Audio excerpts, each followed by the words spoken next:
stop telling your trauma story. I want you to know I was almost 40 years old before I understand the concept of this. I was actually in a weekend workshop called the Landmark Forum.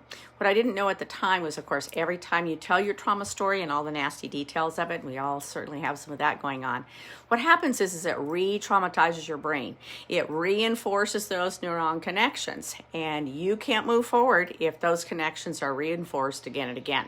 So what happened in this incredible group setting with 200 other people is that you were supposed to write down the worst part of your trauma front and back on a piece of paper, and you began telling the person next to you about what it was that happened. I began to cry and sob hysterically. It was a pretty uncomfortable moment. And I told the story again and again and again and again and again. And pretty soon I was the only one left in the room, still telling my story.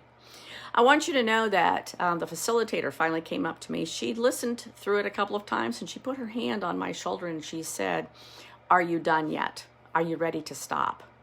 I'm sniffling, snotting, tears running down my face, and I said, yes, I've been ready. And she said, "Then why don't you?" Light bulb came on for me. And I want you to know it was a life-changing light bulb that came on for me, because I realized again how telling my story over and over again to every single therapist that I went to was absolutely ineffective. It never helped me one time get past the trauma. Now, if you haven't told your story to somebody, I certainly encourage you to do that. But if you have told your story and you've said it in its completeness or you've written it out, please, for the love of all the gods, stop telling the story. Start living your life forward. Forward thinking, forward thoughts, change your thoughts, and actually take control of your own mind. And yes, there's multiple ways to do that.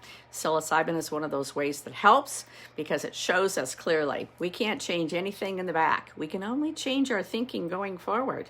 And it takes one drop of clean thinking at a time in a bucket of really dirty water for the bucket to finally be clean. Thanks so much for sharing this time with me.